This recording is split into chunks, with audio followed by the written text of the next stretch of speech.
Hello everyone, this is Krishna from Women Today YouTube channel.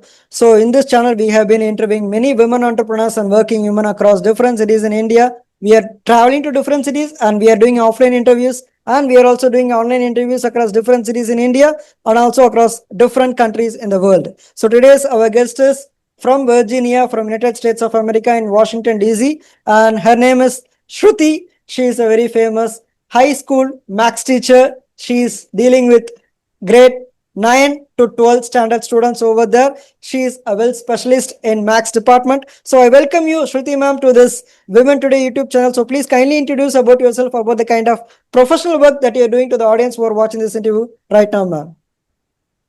Thank you, Krishna. Thank you for having me today. So my name is Shruti Patel. I moved to the United States in 2002. Before moving to United States, I earned my master's degree in mathematics in Baroda. I'm from Gujarat. I'm Gujarati. And then I moved to the United States in 2002. I didn't have my work permit during the first year, but my husband was telling me that I should start looking for a teaching job. So I was, while I was waiting for my work permit, I was also looking for a job. And I was hired as a math specialist in middle school. During my first 6 years, I worked in the middle school. But as a math specialist, you don't teach students, you work with the students who are struggling in class, you take them out and then you work with them in a smaller group. So I was missing being in the classroom, and so I transitioned to the high school in 2013, and I have been teaching high school math for last 12 years now. So it's going to be my 13th year coming this fall. I have taught Algebra 1, Algebra 2, Geometry, Pre-Calculus, Calculus AB, grade 6 to 8th grade math. So basically from 6th grade to college level math, I have taught. That's great introduction from you. Of course, people from India, they're just doing a lot of success in the United States and many countries. I know that you are one of the great legends existing over there in Virginia, teaching a lot of students a good mathematics. They're just blessed to have great mathematician legends like you, ma'am, because you are having more than 2 decades of experience in being a maths tutor, right, ma'am? So I have experience about teaching high school math and middle school math as a high school math teacher and middle school math teacher for 18 years. But I wasn't tutoring students after my job. Like when I come home, I would not tutor. My tutoring journey began in a very personal way. So my niece, she's a doctor in Chicago, and she would keep on telling me that I should start creating math videos and post them on Instagram to make a bigger impact. But for a long time, I did not act on it. I wasn't serious about it. But after my dad passed, he passed away in 2022. I was sad and depressed, and I didn't know what to do. And one day I decided to make math videos and started posting on my math page on Instagram. It's called Math Pirates, to make a larger impact in this world. And that's how Math Pirates was born. Even at that time, I wasn't tutoring anybody because I had my full-time, I still have my full-time job. So I wasn't tutoring, but then I started getting requests in in my DMs, and sometimes people would email me because I had put my email address in my bio. So if I tutor, so last year I decided to start my online tutoring company called Math Pirates Online Tutoring, and that's how I got into this tutoring business.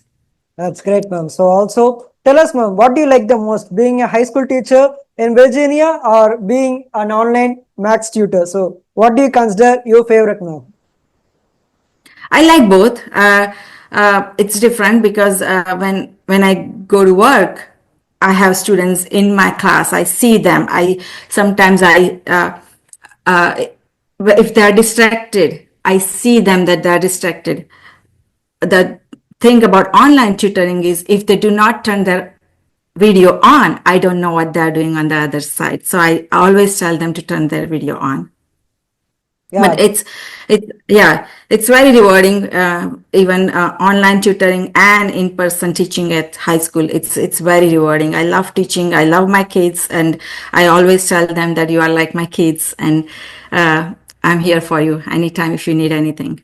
that's great, ma'am. So you're trying to balance and you're just equally giving importance to both these kind of things. To being a high school maths teacher and also an online tutor, you're just giving equal importance. That's really great, ma'am. So also tell us, ma'am, you being a childhood, starting from a childhood, was maths your favorite subject? Because right now you're a maths teacher in high school. And what inspired you? What actually made a spark? What actually interested you to have a great inspiration, to have a great dedication towards mathematics subject, ma'am? So tell us about your early age of studies being a math student, ma'am. Math wasn't my favorite subject Oh my God. in high school when I was growing up. But in my during 12th grade, I wanted to be a doctor, but I didn't have enough percentage when I passed my 12th grade. So I decided to take mathematics was offered to me and I took it. So teaching was my passion because I was teaching, I was tutoring students when I was in high school. I would tutor 4th, 5th grade students when I was teaching high school. In my society, some little kids would come to me and I would help them in math. But math wasn't like I wanted to teach math. It's just when I went to college, math was my major. Physics and chemistry was my subsidiary subjects. And that's how I got into teaching math.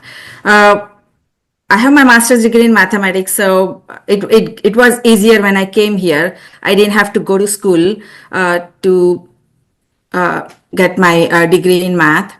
It was so when you come to the US, you have to get your degrees evaluated. And luckily, because I had enough credits in math, because I had a master's degree, they gave me a master's in mathematics equivalent to the US degree. So it was easier for me to teach here.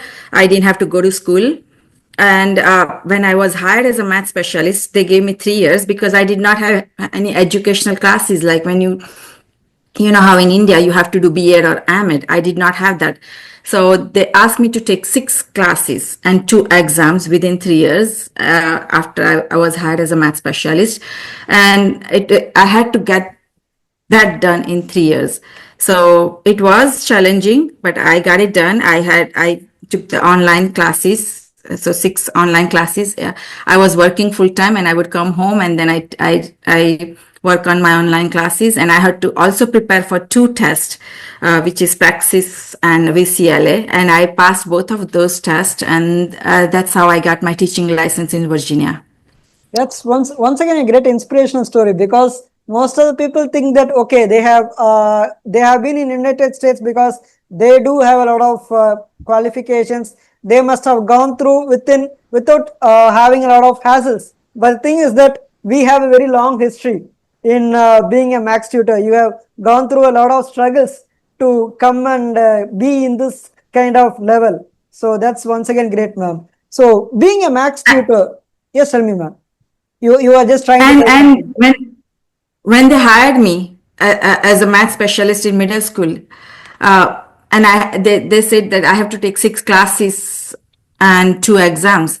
They paid 75% of my tuition.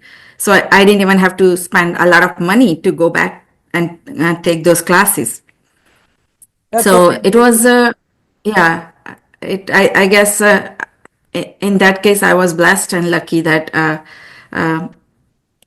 Of course, everything will it worked out in my favor. Yeah. Of course, you are blessed by the universe, but also at the same time, in order to get something from the universe, we should be ready for it. We should have some kind of equipments, and of course, you are already ready for it. So that's why the universe blessed with you with what all the things you wanted to. So Also, being a maths tutor, ma'am, how far you are comfortable with teaching different departments in maths, like teaching that algebra section with the calculus AB, pre-algebra and this calculus AB. These two are different kind of extremes. So tell us your experience in that, ma'am.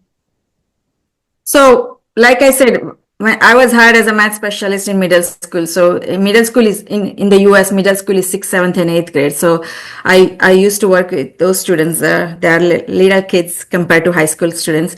So, 6th, 7th, and 8th grade is basically pre algebra. So, I used to teach them pre algebra. So, math specialist, you don't teach in the classroom. You take the struggling students out of the classroom and work with them one on one. So that's what I did. So I have that experience teaching middle school kids. And then when I moved to high school, here in high school, 9th grade is algebra 1, 10th grade is geometry, 11th grade is algebra 2. And after 11th grade, it's all beyond like college level classes. It's beyond high school classes, which is pre-calculus, calculus AB, calculus BC, multivariable calculus, which is calculus 3. So I worked at an international baccalaureate school, which is an IB school, where IBSL1, IBSL2 is like pre-calculus and calculus level classes. So I have taught IBSL1. I have taught MYP Algebra 2, which is also like a IB curriculum course, MYP Algebra 1, Geometry. Right now, 2 years back, I moved to the regular high school in my neighborhood, which is that's where AP classes are. So and this year I'm teaching AP Calculus AB. I have taught pre-calculus. I have taught geometry, algebra 1, algebra 2. So I have experience of teaching all level of math up to calculus AB, BC. So and I took those classes when I went to college. So it's just I have to refresh my skills when I'm teaching, and because I have been teaching for a long time now, it has become second nature. So you have been teaching this entire set of different departments in maths. So what is your favorite, ma'am? Is it like geometry, or is it like pre-algebra, or is it like calculus AB? Which part is your favorite, ma'am? My favorite part is, so I always tell my students and anyone parents that students who like geometry, they do not like algebra. And students who like algebra, they do not like geometry. And most of the students like algebra, including me. I like algebra more than geometry. I would teach algebra 1, algebra 2, pre-algebra. Pre-calculus is my favorite subject, calculus AB. Geometry, I do not like, but I teach. So that's, yeah. So mostly algebra is my favorite. Yeah. Any kind of algebra is my favorite. Even in India, me being as a student, we like to do geometry because it's like practical things we can understand a little bit. And also at the same time, comparative to like calculus, we do like algebra. Calculus is something like too much complicated, technical. When compared to algebra, we can just list out the kind of formulas and we can just work it out something or the other. But calculus is totally different thing. So we learn calculus only when we are in high school, like in grade 11, grade 12. And at that point of time, we are able to learn calculus. So in India, calculus is offered in high school, right? As a part of high school course. Exactly. Here, calculus is offered in high school, but as a college course, not as a high school course. So that's the difference. Yeah. Also tell us, ma'am. So you have been working with different kind of students. So what actually feel most comfortable to you? Is it like middle class students, or is it like high school students? So whom do you like to work the most? I like all students, but if I have to choose something, I would say high school students, and I'll tell you why. All kids are great. They are very innocent when I talk to them one on one. They are great people, but when they are in a group setting, sometimes they misbehave. And middle school students, I'll tell you why. Because middle school students their hormones are changing. They are like slowly becoming adult. Either they are, what do you call that, going through puberty. So that's when their hormones are changing and their mood is changing. And so you are dealing with lots of emotions when you teach middle school. Yes, I do understand. And lots of distraction. So it's very hard for them to focus when you teach. It's like when you are teaching, it's their attention span is maybe 10-15 minutes, and then they get distracted. So high school, they're more mature. They know that they are going to college after 4 years, and they have to be serious if they want to go to good college. So they take the class seriously. So that's the difference. Yeah, I do But I understand. still love teaching middle school kids. Yeah, I do understand that dealing with middle school students is like you're a captain of a ship and you have to sail the rough sea with lots of thunderstorms and something like that. The sea will always will not be in the very calm mode at every time. It will be changing its directions. It will be changing its kind of climatic situations, and the rough sea will be. It will be depending upon the full moon, half moon. Everything will be impacted. Exactly, full moon. Yeah. So in the same way, middle school students, of course, they go through a lot of emotional struggles. They're going through the puberty things, and because of this, they'll be having a lot of difference in their life, beginning from one stage to the other stage.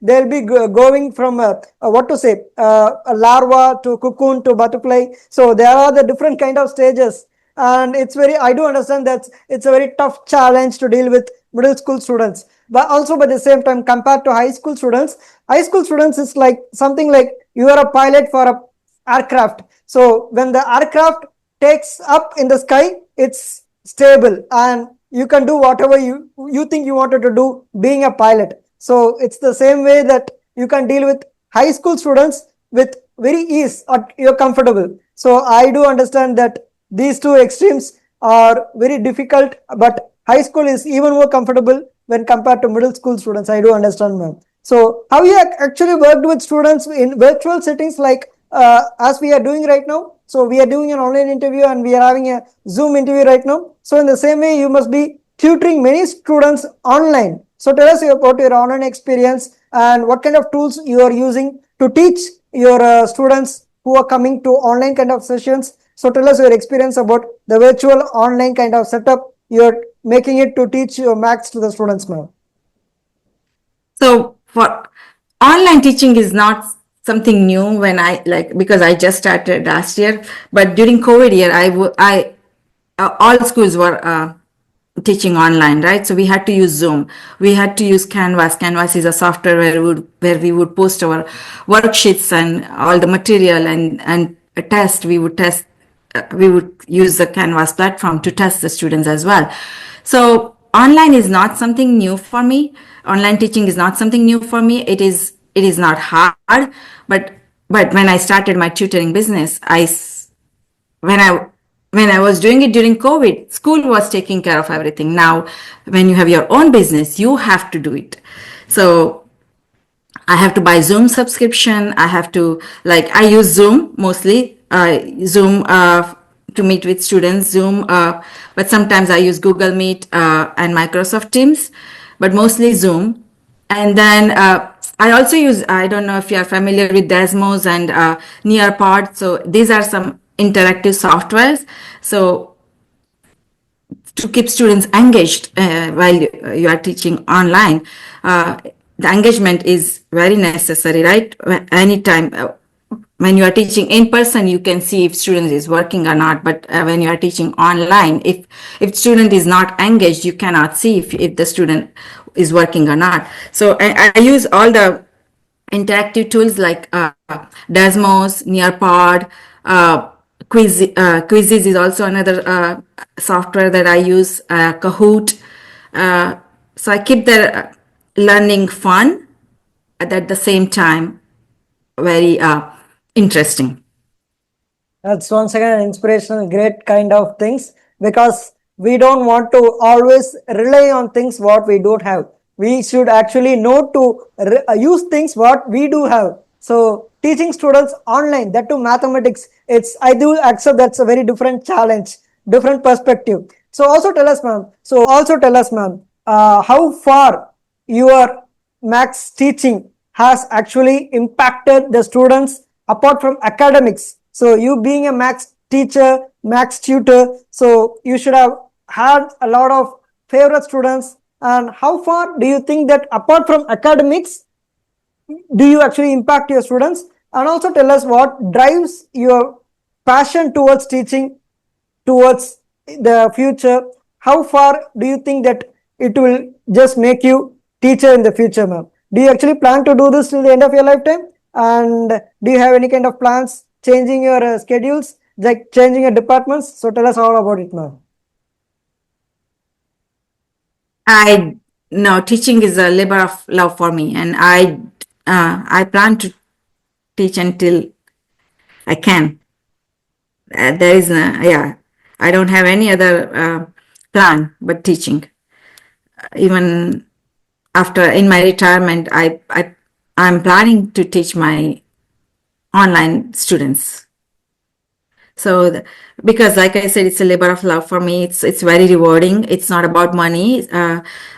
If students if if the student succeeds in math and gain the confidence that he or she needs, my job is complete. And that's all I want. I want them to succeed. And I always tell my students that I'm not just teaching you to pass the test. I'm teaching you so that you are successful in your future math classes as well, not just this class. And that's the motto I live with. I always make sure that my students are successful, not in just my class, but any math class that they take in future.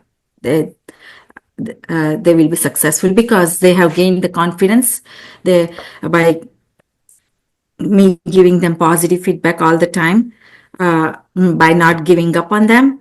They have by encouraging them that they can do it. They have got their confidence when they leave my class that they can do it. That's once again a great gesture from you, ma'am. So one final question for this interview. So via this interview, if you want to tell any kind of message to the students or to the elderly people or to the middle-aged person or to the kids, it may be to any human being in this world. It may be to massive people to this world. So tell us one simple message which you would like to communicate to the world via this interview, ma'am. Don't give up. Don't give up. Life is not perfect. Life is going to be hard, but please don't give up and always be kind to people. Always be kind to people. Help others whenever you can. Of course. And it comes back. In some ways, it comes back when you're kind to people, when you are helpful to others. It's rewarding. Yeah, that's once again a great. It's rewarding. And, yeah, you were just trying to tell something. Please continue with me.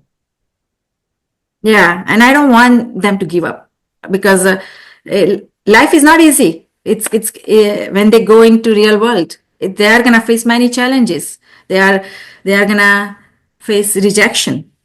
They are not gonna get the first job that they applied to. They have to face the rejection. Just like us, we all face rejections. We all face challenges, but I don't want them to give up. And that's what I teach them when I'm working with them. I don't give up on them, and I tell them I'm not gonna give up on you. That's no matter how. Yeah, sometimes they talk back and they said I'm not gonna do it, and I said that's fine. I'm not gonna give up on you as long as you are in my class. You have to work. If not today, we'll work tomorrow, but you have to work. Yeah, so that's a great thing. Yeah. Because you have told a very simple message which has a very huge impact. Of course, giving up something is not, we are actually for existing in this world. That's not why God gave us life. It's like whatever we needed, we actually want to go after it. No one will come and give it to us in our hands. Whatever if we want, we should actually follow our passion. We should work out towards it without giving it up. We may be like 90% we have achieved it. And because of the 10%, we should not be demotivated. We should keep on trying. At one point of time, it will be coming to us. And also at the same time, you are just telling that whatever things you wanted to do good things to the people, it will come back to you in some form or the other form. Most of the people will be having a lot of, yeah, most of the people are having frustrated that they are doing a lot of good things to the people, but it is not coming back. The thing is that I do believe in karma. Whenever you do good things to the society, it will come back to you. Even if you're not getting back from the person who you helped a lot, it will be Exactly. coming from the person, from a very different person. It's the law of karma. It will be Exactly. coming back to you in some form or the other form. So that's a great kind of message from you, ma'am. So people who are watching this interview, please do subscribe to our Women Today YouTube channel. Please go click on the bell icon so that you can receive notifications whenever I do post new videos regarding women entrepreneurs and working women across different cities in India and also across different countries in the world. So today's your host is Krishna, hosting this Women Today YouTube channel, and today's our guest is from United States of America, from Washington DC, from Virginia. Her name is Shruti. So she is a very famous high school teacher over there, and she is also teaching maths in online kind of sessions in various online Pilot. tools. Yeah. So once again, thank you, Shruti ma'am, for accepting me to host this interview. And that was a great, wonderful session with you. We discussed a lot of things about your history, being a high school teacher in USA, and also how do you. I appreciate a lot that you deal with rigorous, many kind of students with different capabilities, and you made a lot of good things to the students, making them successfully pass the exams in flying colors. So thank you once again, Shruti ma'am, for coming and having me in this interview. I mean, for everything you have given to us in this interview. So good evening, ma'am. Have a good day. Thanks for having me, Krishna. Great day. Bye. Great day, ma'am. Bye.